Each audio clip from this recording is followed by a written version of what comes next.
నమస్కారం ఘంటారావానికి స్వాగతం. ముందుగా ప్రధాన అంశాలు. బాబు క్వాష్ పిటిషన్పై సుప్రీంలో విచారణ రేపటికి వాయిదా. 17A వర్తిస్తుందంటూ పలు తీర్పులను ప్రస్తావించిన సాల్వే.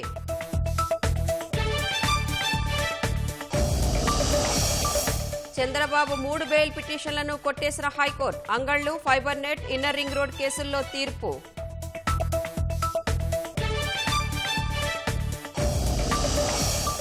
ఏసీబీ కోర్టులో చంద్రబాబు బెయిల్, కస్టడీ పిటిషన్లు డిస్మిస్.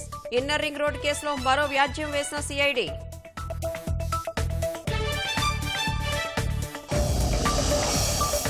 చంద్రబాబు అరెస్టులో తన ప్రమేయం లేదన్న సీఎం జగన్. విస్తృత స్థాయి భేటీలో ఎన్నికల సన్నద్ధతపై నేతలకు నిర్దేశం.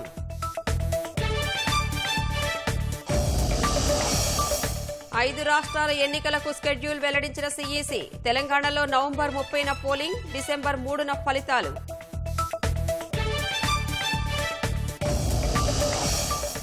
ఇజ్రాయెల్, హమాస్ మిలిటెంట్ల మధ్య ఉధృతంగా పోరు. భారీగా ప్రాణనష్టం. నెతన్యాహు సర్కార్కు అమెరికా బాసట.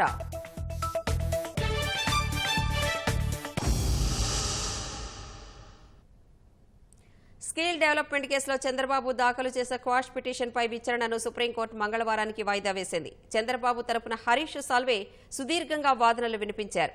ముఖ్యంగా 17A నిబంధనపైనే వాదనలు జరిగాయి.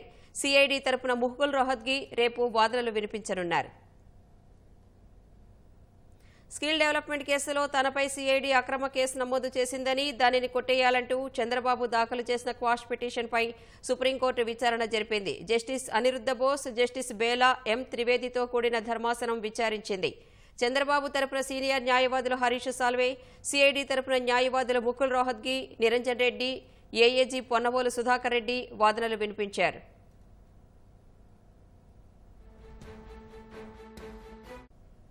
ఈ కేసులో సెప్టెంబర్ 19న వాదనలు విన్న హైకోర్టు తీర్పును రిజర్వ్ చేసిందని, మరుసటి రోజున సిఐడి కొన్ని డాక్యుమెంట్లను కోర్టు ముందుంచిందని హరీష్ సాల్వే సుప్రీంకోర్టుకు వివరించారు. 2018లో నేరం జరిగిందన్న వివరాలేవి సిఐడి రిమాండ్ రిపోర్టులో లేవన్నారు. 2021లో నమోదు చేసిన ఎఫ్ఐఆర్ ఆధారంగానే రిమాండ్ రిపోర్టు ఉందని ధర్మాసనం దృష్టికి తెచ్చారు. ఈ రిపోర్టు ఆధారంగా 17A వర్తిస్తుందన్నదే తాము చెప్పదలుచుకున్నామని కోర్టుకు స్పష్టం చేశారు.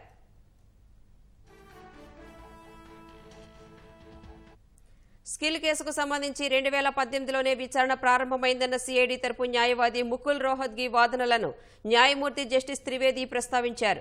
రోహత్గి వాదనే సహేతుకం కాదని, ఎఫ్ఐఆర్కు దారితీసిన విచారణ అది కాదని హరీష్ సాల్వే సమాధానమిచ్చారు. గతంలో ఏదో విచారణ జరిగిందని, దానిని మూసేసి కొత్తగా విచారణ ప్రారంభించారని సాల్వే తెలిపారు. ఈ క్రమంలో జస్టిస్ త్రివేది కలగజేసుకుని ఆ డాక్యుమెంట్లు ఎక్కడున్నాయని ప్రశ్నించారు. వాటిని హైకోర్టు పరిశీలించిందా అని అడిగారు. అసలు సమస్య అక్కడే ప్రారంభమైందని సాల్వే బదులిచ్చారు. 2018కి సంబంధించిన ఏ డాక్యుమెంట్స్ ను ప్రస్తావించలేదన్నారు. పత్రాలేవి సమర్పించకపోయినా కోర్టు 2018కి ముందు నేరం జరిగినట్లు రికార్డు చేసిందని సాల్వే వివరించారు. రిమాండ్ ఆర్డర్నే ఛాలెంజ్ చేస్తున్నారా అని జస్టిస్ త్రివేది ప్రశ్నించగా అవునని సాల్వే సమాధానమిచ్చారు.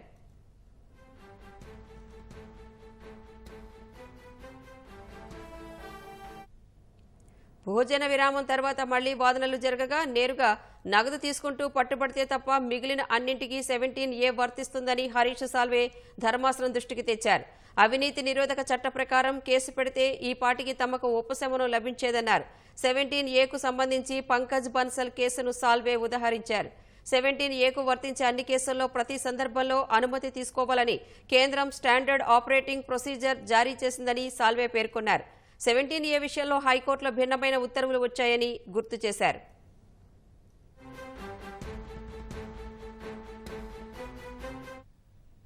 కేసు పూర్వాపరాలు చూడకుండా మళ్లీ హైకోర్టుకు పంపించమంటారా అని జస్టిస్ త్రివేది ప్రశ్నించగా, హైకోర్టు డేట్ ఆఫ్ అఫెన్స్ ను పరిగణలోకి తీసుకుందని, ఎఫ్ఐఆర్ తేదీని పరిగణలోకి తీసుకోవాలన్నదే తమ వాదనని సాల్వే తెలిపారు. సిఐడి తరపున వాదనలు వినిపించిన న్యాయవాది నిరంజన్ రెడ్డి వాదనలు మొత్తం విన్నాక డాక్యుమెంట్లు ఇచ్చామనడం సరికాదన్నారు. రిమాండ్ రిపోర్టులోనే అన్నీ ఉన్నాయని చెప్పారు. హరీష్ సాల్వే కలగజేసుకుంటూ మనీ లాండరింగ్ కేసు పెడితే దానికి సంబంధించిన సంపూర్ణ వివరాలు, ఆరోపణలు ఎదుర్కొన్న వారికి ఇవ్వాల్సి ఉంటుందన్నారు. వివరాలు ఇవ్వకుండా అరెస్టు చేస్తే చట్ట వ్యతిరేకమవుతుందని సాల్వే చెప్పారు.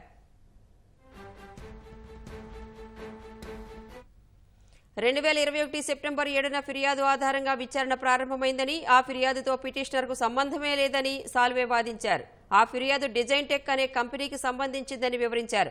ఒప్పందం ఎవరిదో జరిగిందని జస్టిస్ త్రివేది ప్రశ్నించగా రాష్ట్ర ప్రభుత్వంతో జరిగిందని సాల్వే సమాధానమిచ్చారు. ఆ ఫిర్యాదు డిజైన్ టెక్, స్కిల్ టెక్ మధ్యలో జీఎస్టీకి సంబంధించినదని సాల్వే కోర్టుకు తెలిపారు. అన్ని పరిణామాలను పరిశీలిస్తే కేసు నమోదు, ఫిర్యాదు, విచారణ అన్ని 2021లోనే జరిగాయని సాల్వే కోర్టుకు తెలిపారు.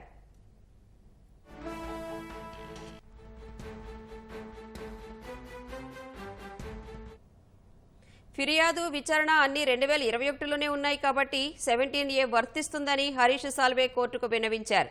నిధుల విడుదల కేబినెట్ నిర్ణయమని వ్యక్తులకు వర్తింప చేయలేమని అన్నారు. రాజకీయ ప్రతీకార చర్యలు లేకుండా ఉండేందుకే 17A తీసుకొచ్చారని సాల్వే గుర్తు చేశారు. 17A ప్రకారం ప్రజాప్రతినిధులపై విచారణకు అనుమతులు పొందాల్సిందేనని సాల్వే వివరించారు. 17Aలో ఉన్న నిబంధనలు బెంచ్ ముందు ఉంచిన సాల్వే యశ్వంత్ సిన్హా కేసులో తీర్పు తర్వాత స్పష్టమైన నిబంధనలు ఏర్పాటయ్యాయని గుర్తు చేశారు. ఆ కేసులోని మెరిట్స్ ఆధారంగా ఈ కేసును పరిగణించాలని కోరారు. ఎస్ఓపీ ప్రకారం కేసు నమోదుకు, విచారణకు దేనికది ప్రత్యేక అనుమతులు తీసుకోవాల్సిందేనని సాల్వే తేల్చి చెప్పారు.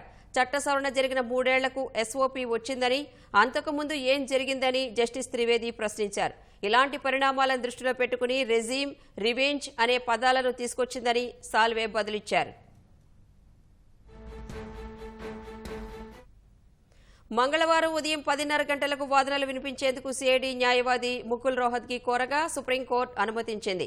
తర్వాత కూడా హరీష్ సాల్వే వాదనలు కొనసాగించారు. 17A అన్నది అవినీతిని నిరోధించడంలో భాగంగా వచ్చిందని జస్టిస్ త్రివేది గుర్తు చేశారు. కేసు నమోదు, విచారణ అధీకృత అధికారి నుంచి అనుమతి తీసుకున్నాక విచారణ చేయడంలో ఎవరికీ అభ్యంతరం లేదని సాల్వే బదులిచ్చారు. ఈ క్రమంలో కలగజేసుకున్న న్యాయమూర్తి జస్టిస్ అనిరుద్ధ బోస్ మీ క్లయింట్ కేసులో 17A వర్తిస్తుందనడానికి ఆధారాలు కనిపిస్తున్నాయని సాల్వేతో అన్నారు. బెంచ్ పరిశీలన వాస్తవమేనని సాల్వే బదులిచ్చారు. అధికార విధి నిర్వహణకు సంబంధించిన అంశం ఇందులో ఇమిడి ఉందన్నారు. ఇదంతా చూస్తే 10% ప్రభుత్వం ముందుగా ఇచ్చి 90% సిమెన్స్ తర్వాత పెట్టడం మూలాన వచ్చినట్లుందని మరో న్యాయమూర్తి జస్టిస్ త్రివేది అన్నారు. ఈ కేసులో అందరికీ బెయిల్ వచ్చిందని, అసలు అరెస్టు అనేదే చట్టవిరుద్ధమని హరీష్ సాల్వే అన్నారు. ప్రతీకార చర్యల నిరోధానికే పార్లమెంట్ 17A చట్టం తెచ్చిందని సాల్వే పునరుద్ఘాటించారు. ఇకపై గతంలో జరిగిన వాటికి కూడా 17A వర్తిస్తుందని అన్వయించుకోవచ్చని హరీష్ సాల్వే అన్నారు. ఈ క్రమంలో రేపు ఉదయం 10:30 గంటలకు వాదనలు వినిపించేందుకు సిఐడి తరపు న్యాయవాది ముకుల్ రోహత్గి కోరగా ఆయన అభ్యర్థనకు సుప్రీంకోర్టు ధర్మాసనం అనుమతి తెలిపింది.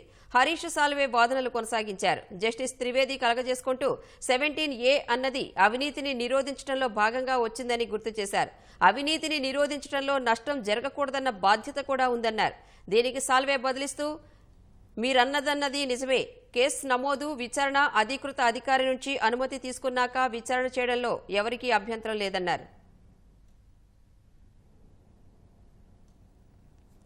స్కిల్ డెవలప్మెంట్ కేసులో చంద్రబాబు బెయిల్ కస్టడీ పిటిషన్లను విజయవాడలోని ఏసీబీ కోర్టు కొట్టేసింది. బెయిల్ కోరుతూ చంద్రబాబు, కస్టడీకి కోరుతూ సిఐడి వేసిన పిటిషన్లపై గతంలోనే తీర్పు రిజర్వ్ చేసిన న్యాయమూర్తి 2 పిటిషన్లను తిరస్కరిస్తున్నట్లు ప్రకటించారు. ఆ వెంటనే outer ring road, fibre net కేసుల్లో గత నెలలో దాఖలు చేసిన పీటీ వారెంట్లపై నిర్ణయం వెల్లడించాలని సిఐడి తరపు న్యాయవాది కోర్టును కోరారు. అయితే తాము దాఖలు చేసిన రైట్ టు ఆడియన్స్ పిటిషన్లను పరిగణలోకి తీసుకోవాలని చంద్రబాబు తరపు న్యాయవాదులు కోరారు.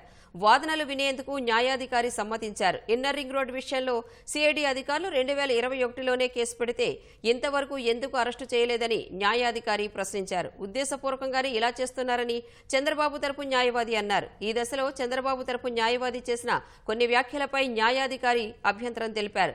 నెల రోజులుగా వరుస పిటిషన్లతో కేసును ముందుకు నడిపిస్తున్నారని అన్నారు. కేసు విచారణను ఒకరోజు వాయిదా వేయాలని పిటిషనర్ తరపు న్యాయవాదులు కోరగా న్యాయమూర్తి అందుకు అంగీకరించారు. బెయిల్ అప్లికేషన్ ఐఆర్ఆర్ ఫైబర్ నెట్లో హైకోర్టులో వేశారు, ఆనరబుల్ హైకోర్టులో. కాకపోతే దాని రిజల్ట్ ఇక్కడ పీటీ వారెంట్ పైన ఉంటుంది కాబట్టి సో అది డిస్మిస్ అయిన నేపథ్యంలోనే ఇప్పుడు పీటీ వారెంట్స్ టేకప్ చేస్తామని కోర్టు వారు నిర్ణయించుకొని రెడీ అయ్యారండి. కాసేపు వాదనలు విన్నారు.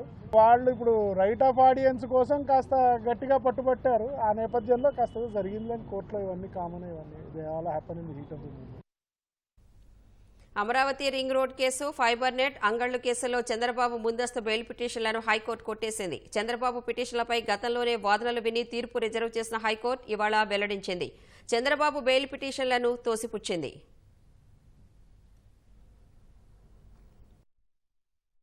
చంద్రబాబు నాయుడు గారికి సంబంధించిన కేసులు ఏవైతే ఉన్నాయో అది మెరిట్స్లోకి వెళ్లకుండా నేను on the ground of only deemed custody అనే దాని మీద నేను డిస్మిస్ చేస్తున్నానని చెప్పడం అయితే మనకు జరిగింది. On the ground of deemed custody కింద ఎందుకు డిస్మిస్ చేస్తున్నారని చెప్పడం జరగడం ఎందుకంటే యాంటిసిపేషన్ బెయిల్గా ఏదైతే వేస్తున్నారో ఈ బెయిల్స్ ఏవైతే ఉన్నాయో ఇప్పుడు ఆల్రెడీ అరెస్ట్ అయిపోయి ఉన్నారు, దాన్ని కస్టడీ కింద తీసుకునే అవకాశాలు లేవు. పీటీ వారెంట్ ఏదైతే వేస్తున్నారో అవి కూడా పెండింగ్స్ ఉన్న సందర్భంలో దీన్ని తీసుకోవడానికి లేదు అని చెప్పేసి పిటిషన్స్ని కూడా డిస్మిస్ చేస్తూ జరగడం అయితే జరిగింది. అమరావతి ఇన్నర్ రింగ్ రోడ్డు కేసులో సిఐడి మరో పిటిషన్ దాఖలు చేసింది. మాజీ మంత్రి నారాయణ సతీమణి రమాదేవితో పాటు ప్రమీల, ఆవుల మణిశంకర్, రాపూరి సాంబశివరావులను నిందితులుగా చేర్చుతూ విజయవాడ ఏసీబీ కోర్టులో పిటిషన్ దాఖలు చేసింది. వివిధ సెక్షన్ల కింద కేసు నమోదు చేసినట్లు తెలిపింది.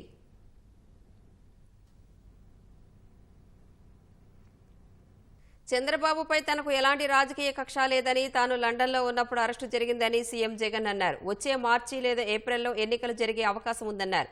ఫిబ్రవరిలో మేనిఫెస్టో విడుదల చేస్తామని, జగన్ను మళ్లీ తెచ్చుకుందామనే నినాదంతో దాన్ని ఇంటింటికి తీసుకువెళ్లాలని వైకాపా విస్తృత స్థాయి సమావేశంలో దిశానిర్దేశం చేశారు. వచ్చే ఎన్నికలకు వైకాపా శ్రేణుల్ని సమాయత్తం చేయడమే లక్ష్యంగా విజయవాడ ఇందిరాగాంధీ మున్సిపల్ స్టేడియంలో సీఎం జగన్ పార్టీ విస్తృత స్థాయి సమావేశం నిర్వహించారు. 4 రకాల కార్యక్రమాలు ప్రకటించారు. అక్టోబర్ 25 నుంచి డిసెంబర్ 31 వరకు బస్సు యాత్ర, డిసెంబర్ 11 నుంచి జనవరి 15 వరకు ఆడుదాం ఆంధ్ర, నవంబర్ 1 నుంచి 40 రోజుల పాటు వై ఏపీ నీడ్స్ జగన్ కార్యక్రమం నిర్వహిస్తామన్నారు. జనవరి 1న వృద్ధాప్య, వితంతు పింఛన్లు 3,000కు పెంచుతామన్నారు. ఫిబ్రవరిలోనే వచ్చే ఎన్నికలకు సంబంధించి మేనిఫెస్టో విడుదల చేస్తామన్నారు. 52 నెలల కాలంలోనే రాష్ట్ర చరిత్రలో ఎక్కడా ఎప్పుడూ చూడని విధంగా సువర్ణాక్షరాలతో లిఖించినట్లు పాలన చేశామని జగన్ తెలిపారు. ఇదే సమయంలో చంద్రబాబు అరెస్టులో కక్ష సాధింపు లేదని వ్యాఖ్యానించారు. చంద్రబాబు నాయుడు అనే వ్యక్తి మీద నాకు ఎటువంటి కక్ష లేదు. జగన్ లండన్ లో ఉన్నప్పుడు చంద్రబాబు నాయుడు గారిని పోలీసులు ఎత్తారు. అదే నిజం అనుకుంటే కేంద్రంలో బీజేపీ ఉంది, దత్తపుత్రుడు బీజేపీతోనే ఉన్నాను అని ఇప్పటికీ అంటున్నాడు. బీజేపీ రాష్ట్ర అధ్యక్షురాలితో పాటు సగం బీజేపీ పార్టీ టీడీపీ మనుషులే ఉన్నారు. బాబుకు ఇన్కమ్ ట్యాక్స్ వాళ్ళు ఐటీ నోటీసులు కూడా ఇచ్చారు. బాబు మీద మోడీ గారు అవినీతి ఆరోపణలు చేసిన నాటికి మనం ప్రతిపక్షంలో ఉన్నాం. ఆనాటికే అవినీతి పరుడని స్పష్టమైన ఈ వ్యక్తి మీద విచారణ చేయకూడదట. ఇటువంటి వాళ్ళని ఎవ్వరూ కూడా చట్టానికి పట్టి ఇవ్వడానికి వీల్లేదని వాదనలు వినిపిస్తా ఉన్నాయి. ప్రతిపక్షాలన్నీ పొత్తుల కోసం వెంపర్లాడుతున్నాయని జగన్ ఎద్దేవా చేశారు. పవన్ పై పరోక్ష విమర్శలు గుప్పించారు. ఒకరైతే 15 సంవత్సరాలైంది పార్టీ పెట్టి, ఇవాళకి కూడా ప్రతి నియోజకవర్గంలో క్యాండిడేట్ లేడు, ప్రతి గ్రామంలోనూ జెండా మోసేదానికి మనిషి లేడు. చంద్రబాబు నాయుడు గారిని భుజానెత్తుకొని మోయడానికే 15 సంవత్సరాలు పట్టింది ఆ పెద్ద మనిషికి. 2 సున్నాలు కలిసినా 4 సున్నాలు కలిసినా వచ్చే రిజల్ట్ ప్రజలకు వాళ్ళు చేసిన మంచి ఒక పెద్ద సున్నా. కాబట్టి ఎన్ని సున్నాలు కలిసినా కూడా వచ్చేది ఒక పెద్ద సున్నా మాత్రమే. 4.5 ప్రజలకు చేసిన మంచే మన ధైర్యమని జగన్ వ్యాఖ్యానించారు. రాష్ట్రాన్ని అప్పులు అరాచక ప్రదేశ్గా మార్చినందుకు జగన్ మళ్లీ రావాలా అని మాజీ మంత్రి సోమిరెడ్డి చంద్రమోహన్ రెడ్డి ప్రశ్నించారు. ఆంధ్రప్రదేశ్ ఏర్పడినప్పటి నుంచి ఇంత దుర్మార్గపు పాలన ఎన్నడూ లేదని మండిపడ్డారు. మీ బిడ్డని, మీ అన్నని, మీ తమ్ముడిని నా అవసరం మళ్ళీ ఈ రాష్ట్రానికి ఉందని నువ్వే చెప్పుకుంటావా? నువ్వు మందు దాగిచ్చి మరణ మృదంగం మోగుతుందని బీజేపీ పార్టీ అధ్యక్షురాలు, రాష్ట్ర అధ్యక్షురాలు చెప్పింది. సిబిఐ ఎంక్వైరీ కావాలని చెప్పి అడిగింది. మేము కూడా అదే చెప్తున్నాం. ఈడీలు, సిబిఐలు ఢిల్లీలో కాదు ఆంధ్రప్రదేశ్లో ఒక్క కన్నేసి చూడమని చెప్పాం. హక్కుల కోసం ఆంధ్రప్రదేశ్లో పోరాడాల్సిన దుర్గతి ఈరోజు పట్టిందయ్యా. It's unfortunate. రాజుల సొమ్ము రాళ్ల పాలవుతున్నట్లు జగన్ హయాంలో ప్రజాధనం వైకాపా ప్రచార ప్రకటనల పాలవుతోందని తెలుగుదేశం అధికార ప్రతినిధి విజయ్ కుమార్ ఆరోపించారు.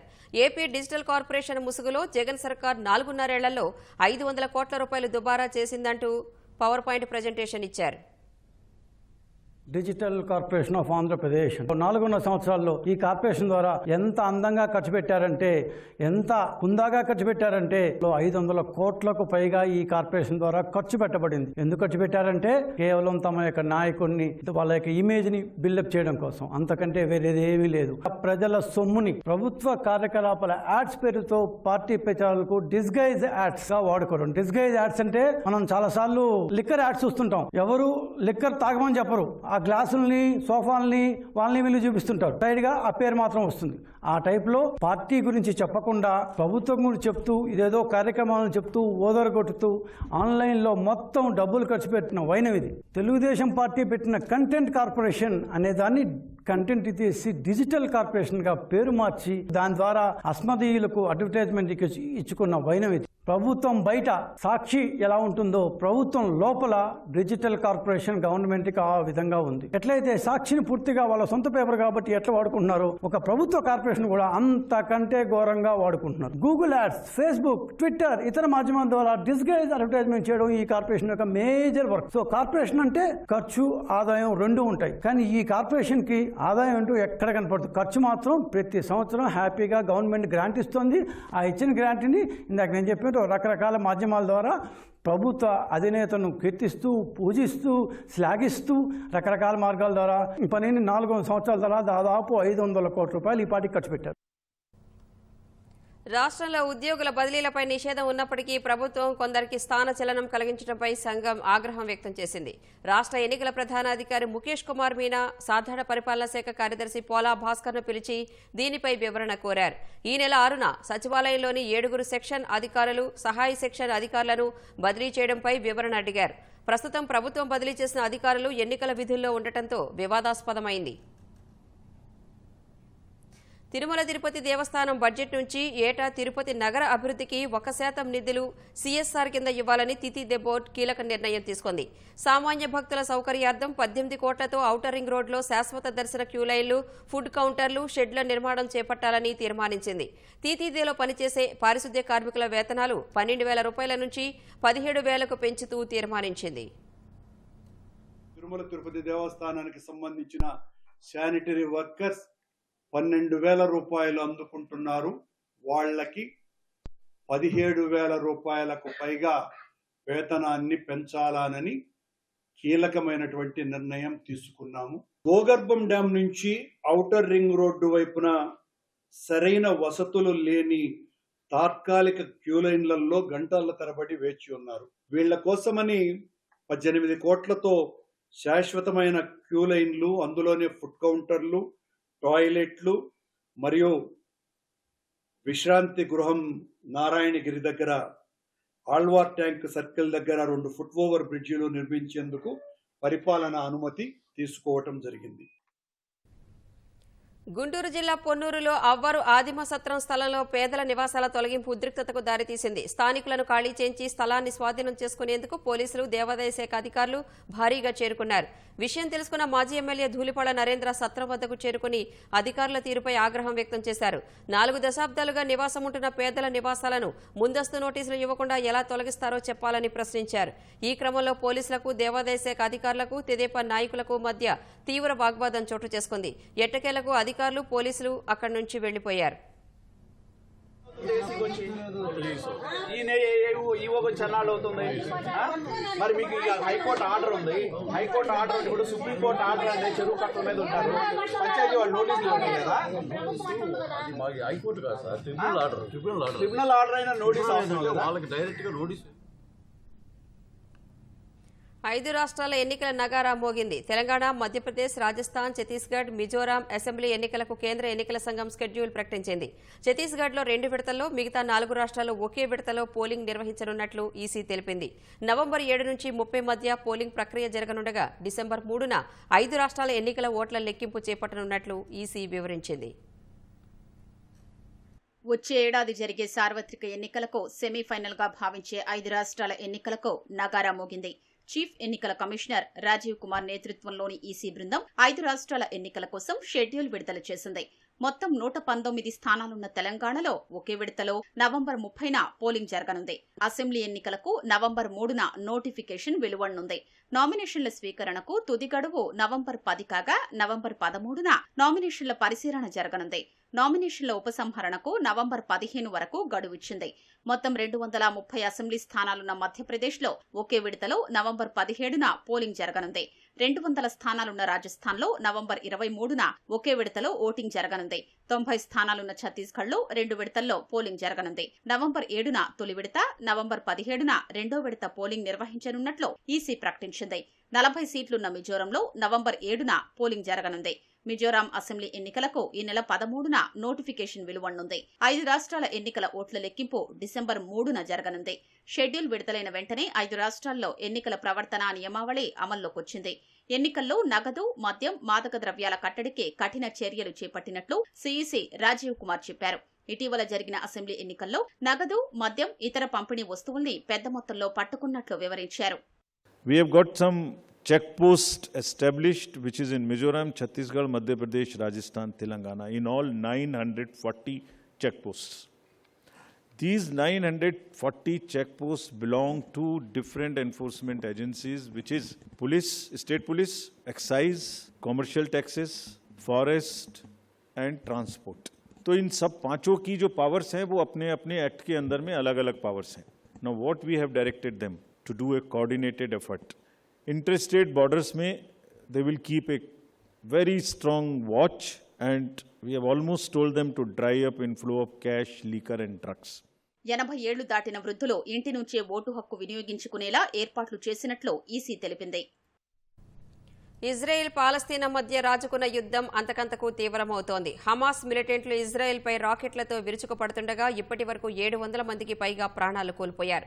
మరోవైపు హమాస్ మిలిటెంట్ల కేంద్రమైన గాజాను పూర్తిస్థాయిలో దిగ్బంధించడమే లక్ష్యంగా ఇజ్రాయెల్ సైన్యం చర్యలు చేపట్టింది. వైమానిక దాడిలో ఇప్పటి వరకు గాజాలోని 500 మందికి పైగా మృత్యువాత పడ్డారు. రెండు వైపులా వేల సంఖ్యలో గాయాల పాలయ్యారు.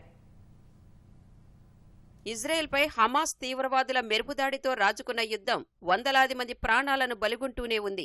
ఇజ్రాయెల్లోకి చొరబడి సుమారు 130 ప్రాంతాలను తమ ఆధీనంలోకి తీసుకున్న హమాస్ మిలిటెంట్లు పెద్ద ఎత్తున ఇజ్రాయెల్ ప్రజలను బందీలుగా తీసుకుని నరమేధం సృష్టిస్తున్నారు. ఇదే సమయంలో గాజా నుంచి ఇజ్రాయెల్పైకి రాకెట్ల వర్షం కురుస్తూనే ఉంది. జనావాసాలపైకి రాకెట్లు విరుచుకుపడుతుండగా వందల సంఖ్యలో ప్రజలు ప్రాణాలు కోల్పోతూనే ఉన్నారు. పెద్ద సంఖ్యలో క్షతగాతులవుతున్నారు. జెరూసలేం, టెల్ అవీవ్ పైన రాకెట్ల దాడి జరుగుతుండగా ఆయా ప్రాంతాల్లో ఎయిర్ రైడ్ సైరన్ల మోత మోగుతోంది. ప్రజలు ఇళ్ల నుంచి బయటకు రావొద్దని ఇజ్రాయెల్ సైన్యం అప్రమత్తం చేసింది. దేశంలోకి చొరబడిన మిలిటెంట్లను మట్టుబెట్టేందుకు ఇజ్రాయెల్ సైన్యం వ్యూహాత్మకంగా వ్యవహరిస్తోంది. సుశిక్షితులైన సైనికులను రంగంలోకి దించగా పలు ప్రాంతాల్లో భీకర పోరు కొనసాగుతోంది. పాలస్తీనా సరిహద్దులను అన్ని వైపుల నుంచి దిగ్బంధిస్తున్న ఇజ్రాయెల్ సైన్యం విద్యుత్ నిలిపివేయడం సహా ఆహార పదార్థాలు, ఇంధన సరఫరాను అడ్డుకునే దిశగా చర్యలు చేపట్టింది. గాజాతో సరిహద్దులన్నింటిపై పూర్తిస్థాయిలో పట్టు సాధించినట్లు ఇజ్రాయెల్ సైన్యం ప్రకటించింది. ఆయా చోట్ల ప్రస్తుతం ఎలాంటి యుద్ధం జరగడం లేదని తెలిసింది. సరిహద్దులోని 5 పట్టణాల ప్రజలను చాలా వరకు సురక్షిత ప్రాంతాలకు తరలించినట్లు వివరించింది. సరిహద్దుల్లోకి మిలిటెంట్లు చొరబడకుండా యుద్ధ ట్యాంకులు, డ్రోన్లను మోహరించింది. శనివారం నాటి దాడిలో 1000 మంది మిలిటెంట్లు ఇజ్రాయెల్లోకి ప్రవేశించినట్లు అంచనా వేసిన సైన్యం వారిని ఏరివేయడమే లక్ష్యంగా ముందుకు సాగుతోంది. ఇప్పటి వరకు 400 మందిని చంపామని, పెద్ద సంఖ్యలో బందీలుగా తీసుకున్నామని వివరించింది. ఇదే సమయంలో మిలిటెంట్లు బందీలుగా తీసుకున్న వారిని సురక్షితంగా బయటకు తెచ్చేందుకు పలు జాగ్రత్తలు తీసుకుంటున్నట్లు పేర్కొంది. 3 లక్షల మంది రిజర్వ్ బలగాలను కూడా రంగంలోకి దించినట్లు తెలిసింది. మరోవైపు గాజాలోని బీట్ హనౌన్ నుంచి హమాస్ మిలిటెంట్లు రాకెట్లు ప్రయోగిస్తుండగా ఆ పట్టణంలోని 1000కి పైగా లక్ష్యాలపై క్షిపణి దాడులు చేసినట్లు ఇజ్రాయెల్ సైన్యం ప్రకటించింది. ఇందులో హమాస్ సైనిక, నౌకాదళ ప్రధాన కార్యాలయాలు, మిలిటెంట్ల నివాస భవన సముదాయాలు ఉన్నట్లు వెల్లడించింది. జబాలియా ప్రాంతంలోని కీలక స్థావరాన్ని కూడా ధ్వంసం చేసినట్లు తెలిపింది. గాజాలో హమాస్ పాలనను అంతమొందించటమే లక్ష్యంగా యుద్ధం కొనసాగిస్తామని ఇజ్రాయెల్ తేల్చి చెప్పింది. భవిష్యత్తులోనూ ఇజ్రాయెల్పై ఎలాంటి దాడులు చేయకుండా హమాస్ సైనిక సామర్థ్యాలను పూర్తి ధ్వంసం చేస్తామని ప్రతినబూనింది. హమాస్ మాత్రం తమ సాయుధులు పోరాటం కొనసాగిస్తూనే ఉన్నారని ప్రకటించింది. ఈ ఉదయం వరకు పెద్ద సంఖ్యలో ఇజ్రాయెల్ వాసులను బందీలుగా తీసుకున్నట్లు హమాస్ ప్రతినిధి ప్రకటించారు. ఇజ్రాయెల్లో ఉన్న పాలస్తీనా వాసులను విడిపించుకోవడమే తమ లక్ష్యమని హమాస్ ప్రతినిధి స్పష్టం చేశారు. అటు ఇజ్రాయెల్ సైన్యం దాడులతో పెద్ద సంఖ్యలో పాలస్తీనా వాసులు చెల్లాచెదురయ్యారు. లక్షల మంది సురక్షిత ప్రాంతాలకు వెళ్లిపోయినట్లు ఐక్యరాజ్యసమితి తెలిపింది. గాజాలో ఉన్న ప్రజలు కూడా ప్రాణభయంతో కాలం వెళ్లదీస్తున్నట్లు వివరించింది. ఇజ్రాయెల్ సైన్యం ప్రయోగిస్తున్న క్షిపణుల కారణంగా 160కి పైగా నివాస భవనాలు నేలమట్టమయ్యాయని, 1200కు పైగా భవనాలు తీవ్రంగా దెబ్బతిన్నాయని వెల్లడించింది. 225 మంది ఆశ్రయం పొందుతున్న పాఠశాల భవనంపై ఓ క్షిపణి పడినట్లు తెలిపింది. యుద్ధాన్ని ఆపాలని ఇజ్రాయెల్ పాలస్తీనాను ఈజిప్ట్ కోరింది. ఈ మేరకు 2 పక్షాలతో మాట్లాడినట్లు వెల్లడించింది. అయితే ఇజ్రాయెల్ ఏమాత్రం వెనక్కి తగ్గేలా కనిపించడం లేదని పేర్కొంది.